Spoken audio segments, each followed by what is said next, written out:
Hey guys, welcome back to the Cult Classic Kids Show, and today we're going to be talking about a film, and not just any film, one of my all-time favorite films. It's the perfect season to talk about this film, especially with a sequel right around the corner, and that is John Carpenter's Halloween 1978, The Night He Came Home. I adore this film. It's a film that I watch every single year, multiple times a year. It has weirdly become a comfort film to me as time has gone on. It's so weird to say that because it's a slasher. It's supposed to fill you with anxiety. But honestly, it just is a comfort film for me. I enjoy watching it so much. And when I first seen this film, I was about 4 years old. My mom came home with the VHS for it because it was one of her favorite films, and I ended up watching it with her. And since then, I have been deathly afraid of this guy. He's the guy that I always thought was stalking me in my basement until I was like 18 years old, until I finally got over it. At some point, Michael Myers has become, he's went from a bad guy essentially to a good guy for me because every time I hate someone in a slasher that involves Michael Myers, I want him to kill them off.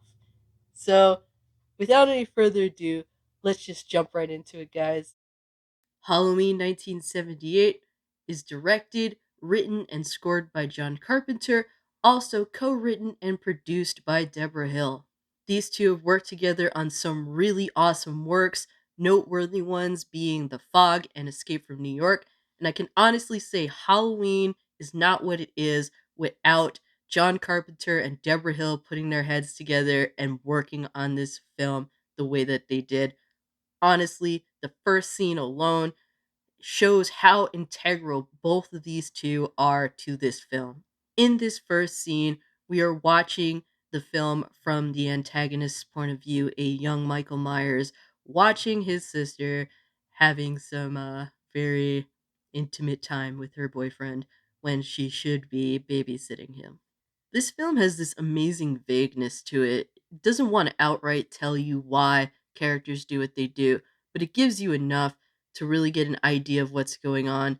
It's never too vague to the point where it's problematic. It's just enough information for you to come up with your own conclusions and just enough information for the narrative to progress in a reasonable manner. In the following scene, Michael Myers ends up murdering his teenage sister. Why? Well, it's not told to us why, but there are plenty of logical conclusions that you can come to as to why, and there are plenty of different conclusions that people do seem to come to. However, it is generalized that the reason Michael Myers does this is out of neglect. And now we are watching Deborah Hill reach into the drawer to pull out a knife. And yes, that is Deborah Hill's hand. She is literally John Carpenter's right hand. She is impersonating a young Michael Myers as Michael Myers makes his way through the house. And what is so amazing about this scene is how long form it is. It is truly amazing that anyone could do this. And honestly, unless you're looking very closely, you will not realize that this is actually three scenes pieced together. And that is in part due to some amazing camera work by John Carpenter. Michael Myers then waits for his sister's boyfriend to leave. Please insert 30-second man joke here.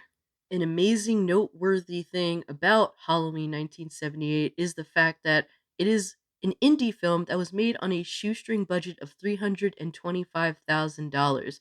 And for comparison's sake, The Omen 2 came out the same year and was made on a budget of about $6.8 million. The original Dawn of the Dead also came out that same year and was also made on a shoestring budget by George A. Romero, but still had double the budget that Halloween did. John Carpenter is known for being able to make such quality film on a small budget.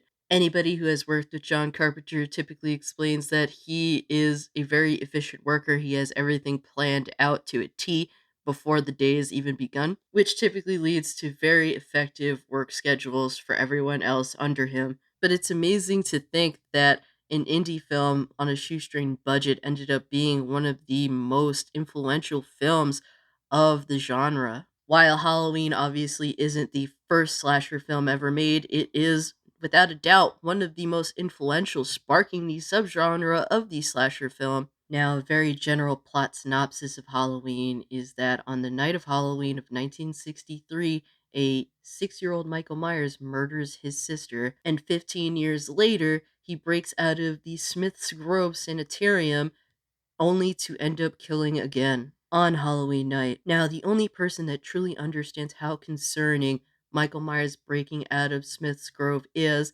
his psychiatric doctor, Dr. Samuel Loomis. And as you may know, Sam Loomis is a name that was inspired by one of the characters from the original Psycho. Dr. Sam Loomis is played by the late Donald Pleasance, and his performance in this film is so great.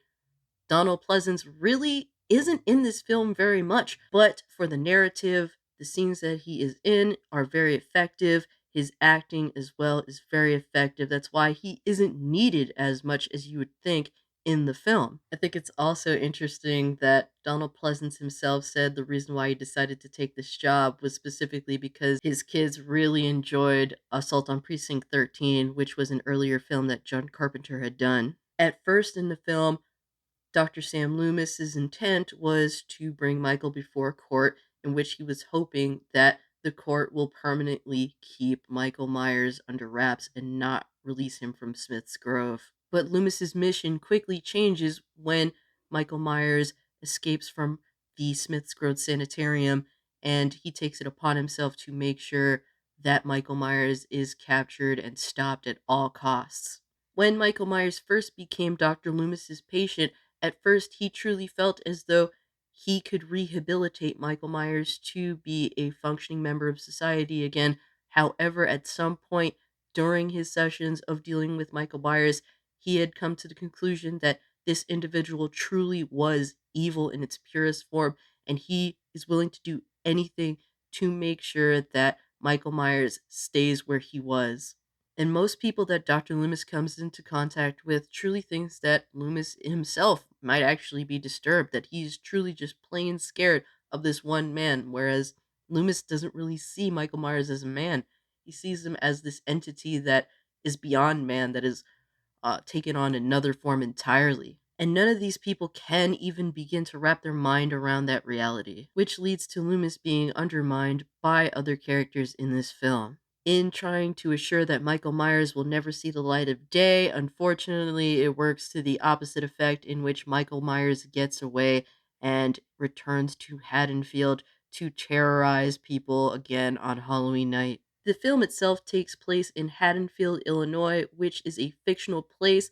Haddonfield, though, actually is located in New Jersey. It was where Deborah Hill was born and raised. Halloween, though, was actually filmed in California, and though they tried to keep it out of the film, you may actually spot a palm tree or two. The narrative itself follows a young teenage high school girl named Laurie Strode, who is played by Jamie Lee Curtis. Prior to doing Halloween, Jamie Lee Curtis had only done television, but this is her first film, and she plays the lead character. And besides the fact Jamie Lee Curtis is genuinely a great actress, a big reason that John Carpenter and Deborah Hill casted her to play Laurie Strode was specifically because her mother, Janet Leigh, played Marion Crane in Psycho. They thought that casting the daughter of the actress who played in one of the most iconic horror films ever would be great advertising to Halloween, and honestly, it was a great pick. It was a smart decision on their part.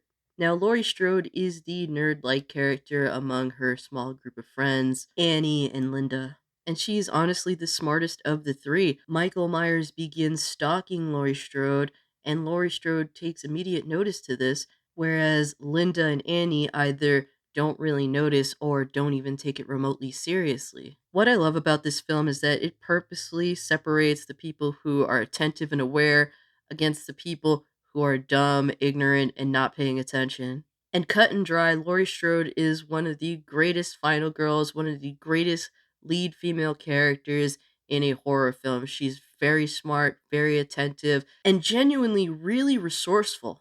What seems to make Michael Myers take interest in Laurie Strode is when she ends up delivering a key to his house, the Myers house, that her father intends to sell to a potential buyer. Her father is a real estate agent. Laurie Strode walks up to the front door of the Myers house and places the key under the mat, and this is where Michael Myers encounters her for the first time. Now, why does Michael Myers start following Laurie Strode around? Well, This film doesn't directly imply anything whatsoever, but there are many reasons as to why Michael Myers potentially started following Laurie Strode. It could be the fact that Laurie Strode reminds Michael Myers of his sister. It could be the fact that Laurie Strode was the first person that Michael Myers came into direct contact with since escaping Smith's Grove, or it could be just the fact that Laurie Strode started singing I Wish I Had You All Alone, just the two of us, and maybe Michael Myers took that a little too seriously, even if Laurie Strode was not singing that song directly at him. Fun fact, John Carpenter told Jamie Lee Curtis to start singing something random on the fly as she's walking away from Michael Myers' house. Not even Jamie Lee Curtis could foresee how perfectly well those lyrics fit into the scene, as Michael Myers is very attentively watching her walk away. Now, I briefly mentioned a couple of the side characters, but let's get into it a little bit more. Laurie's best friends are Linda, the blonde that says totally all the time, and Annie, the bitch that is a pain in the ass all of the time. Linda is played by PJ Souls, and if you didn't know, she had a small part in Carrie prior to being in Halloween. Linda is this upbeat cheerleader type girl. She's kind of a ditz. She has a boyfriend named Bob, and they like to do dirty things. And they kind of use Laurie Strode in order to do these dirty things, like sleeping in other people's houses, while these people think that their daughter is being babysat by Annie. And Annie is played by Nancy Keys. Nancy Keys was in Assault on Precinct 13 prior to being in Halloween. She would also go on to be in Halloween 2 as a dead carcass, and in Halloween 3 as the ex wife of the main protagonist. And she also ended up being in The Fog. And if I have to give Halloween one serious negative, in my personal opinion, I think Nancy Keys' performance is very weak in this film. I actually like her in The Fog. I think that she does a better job acting wise than that. But in Halloween, her acting is very weak. There are some scenes that feel extremely scripted just by the way she's acting, and overall, I despise her in this film entirely. But Annie is a babysitter. She babysits one of the younger characters in this film, and she does not really take her job very seriously. To be honest, her babysitting is kind of a front for her to essentially do the nasty with her boyfriend at the house that she is babysitting at, and along with getting Linda and Bob in on it as well. Linda and Annie do not at all take seriously the fact that they are being watched by an individual that they think is someone else. And every time Laurie brings up the fact that she's being watched by somebody, Annie immediately dismisses it and thinks that Laurie's going nuts. One of the child characters in this film is Tommy Doyle, and that is played by Brian Andrews. And honestly, I really enjoy the friendly relationship that Laurie Strode and Tommy Doyle share in this film. Laurie Strode babysits Tommy Doyle, and this dynamic really shows off Laurie Strode's protective nature, the fact that she is very responsible and takes responsibility of Tommy Doyle and does everything in her power to be protective of this character. And my favorite character in this film by far, and it wasn't always like this, but over time I have grown to absolutely love, appreciate, and adore Lindsey Wallace. And the reason why, hear me out, is because Lindsey Wallace is the only character that undermines, ignores, embarrasses, and calls Annie out on all of her bullshit. Basically, Lindsey Wallace is an entire mood that I can appreciate. And the amazing Lindsey Wallace is played by actress Kyle Richards, who will be reprising her role in the upcoming Halloween Kills. You can pretty obviously tell that I hate Annie, huh? Sorry, oops. Now moving on to the most important character of this film, the man, the myth, the legend, the shape, the boogeyman himself, Michael Myers, and what makes Michael Myers truly horrifying and scary. And honestly, it starts with Michael Myers' mask, that pale faced, blank, expressionless look. The way Dr. Loomis talks about Michael Myers and his real face honestly is expressive of this mask itself as well. Dr. Loomis said, I met him 15 years ago. I was told there was nothing left. No reason, no conscience, no understanding, even the most rudimentary sense of life or death, good or evil, right or wrong. I met this 6-year-old child with this blank, pale, emotionless face and the blackest eyes, the devil's eyes. And Michael Myers chooses to wear a mask that is a physical representation of how Dr. Loomis feels about Michael Myers as a person and a character. It is honestly hilarious knowing that the mask used in the original Halloween is essentially a William Shatner mask that was modified to look even more creepy than what it was. The second most important thing that makes Michael Myers such a chilling character overall is the fact that he's just always there. He's always stalking his prey. He's always around. It isn't necessarily the killing that is horrifying, but the sense that this individual is always around at any time and he could attack at any time really is menacing. Another thing that is very creepy taken into account is Michael Myers' breathing. Nobody seems to hear it except for you as the viewer, and it is so strange. And honestly, it's one of my favorite aspects of this film. In this film, whether it is a rather mundane general scene or a scene that's filmed with action, pressure, anything of that sort, Michael Myers never gives off the faintest idea that he's ever overexerting himself. And this makes you, as the viewer, as well as the characters in this film, question, what is Michael Myers? Is he human? Is he not? We don't know. And the blows that Michael Myers takes in this film, he recovers relatively quickly from and is off doing his thing all over again. And that also makes this question like, what is he? And honestly, the game of cat and mouse between Michael Myers and Laurie Strode in the final act of this film is genuinely amazing. The chase scene between them is still one of the overall best to this very day. The tension and suspense built up to this point in entering the final act of the film, and then in the final act itself, really goes to show that John Carpenter really is a master of suspense. And naturally, as someone who is deemed pure and innocent by the film itself, Laurie Strode naturally runs away from this situation. She tries her very best to just get away from Michael Myers, but when push comes to shove, she needs to defend herself or she needs to defend the young kids that she's taking care of, that she's sworn to take care of. She's willing to fight back. And that is what the final act of this film really expresses to heart. Laurie Strode literally picks up the knife that Michael Myers wields throughout the film, and when she realizes or thinks that Michael Myers is no longer a threat, she throws the knife down because she's not a murderous person. That is not in her nature. And essentially, in this film, she rejects to become what Michael Myers is in order to fight back at him.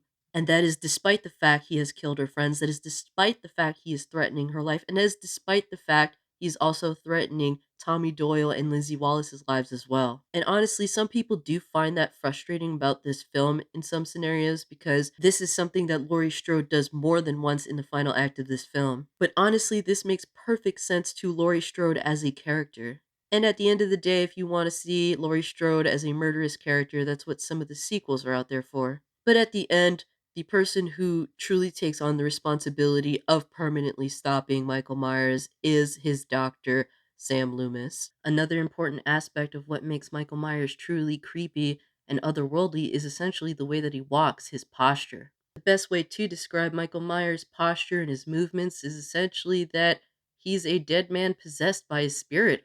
I think it's very clear where The Undertaker from wrestling got some of his movement from, especially when he sits up. The overall mystique of Michael Myers is something very intimidating as well as something that people really are drawn to. But at the end of the day, what truly makes Michael Myers scary, what truly makes Halloween as a film scary, is without a doubt John Carpenter's score. Without his score, honestly, this film is probably a very boring film. The main theme of Halloween, Michael Myers' theme, the really loud sound effects that play when Michael Myers is in a scene suddenly all really add to the effect of giving you the absolute horror movie experience that you want from a horror film.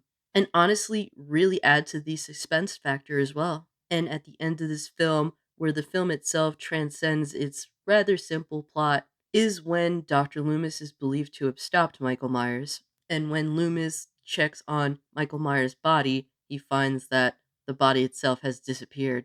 And what we hear afterwards is the sound of Michael Myers breathing as the camera goes through multiple scenes that had taken place in the film itself, signifying that the very concept of evil itself never dies, and evil itself is all around. John Carpenter's directing style overall being simplistic brilliance, and as time goes on, I seem to be becoming even more of a Carpenter fan somehow, if that's even possible at this point. But overall, guys, that is my thoughts, breakdown, and perspective on one of my favorite movies of all time, being John Carpenter's Halloween 1978. If you've stuck with me for this long, well, you guys are a treasure indeed. Thank you so much. I honestly wanted to get this video out about a week before Halloween Kills dropped, but unfortunately, due to the fact that I've been pretty sick, allergies have been killing me. I don't know if you could hear it in my voice, but I could barely even hear my own voice, unfortunately. I've been keeping myself in a medically induced coma to get over all the shit that I've been dealing with, but honestly, at least I got it out a day before Halloween Kills. I had to fight to get here, and I did it, and I'm happy that I did it. It's something that I really wanted to do. Wanting to talk about the original Halloween is a huge reason why I started doing YouTube videos to begin with. I'm really excited to talk about this film and to share my thoughts with you guys. But um, honestly, when it comes to Halloween Kills, I really want to see it in the movie theater, but I don't think I'll be able to see it the first week because I'm still like my immune system obviously isn't in the best spot right now. It's not the right thing to do to go out while I'm sick, so I'm going to avoid doing that. I'm just going to watch Halloween Kills on these streaming services offered on. Then in a week when I'm feeling well, when things are good, I'll go see it in a movie theater. That's the right thing to do. So with that, I'm really excited to see Halloween Kills no matter what I do, you know. I have to see it one way or another. I'll do a video talking about it once I do see it as well. Let you guys know what I think. Maybe give it like a review or something. I don't know, or just a discussion video. I don't really know how that's going to turn out. But anyways, guys, thank you so much for, talking with me, all the good shit. I love talking about films. Honestly, I don't do it enough on the channel, but I definitely want to do it more. Let me know what you guys think about the original Halloween. Is it your favorite slasher film? Is Michael Myers your favorite slasher? Let me know what's your guys' favorite slasher in the comment section down below. Honestly, if you can, like this video, share this video, subscribe to the channel. If you want to continue the conversation, feel free to talk to me and follow me over on Twitter, where I talk to anybody who wants to talk to my retarded ass, pretty much. So, anyways, guys, with all that being said, I'm out. Peace.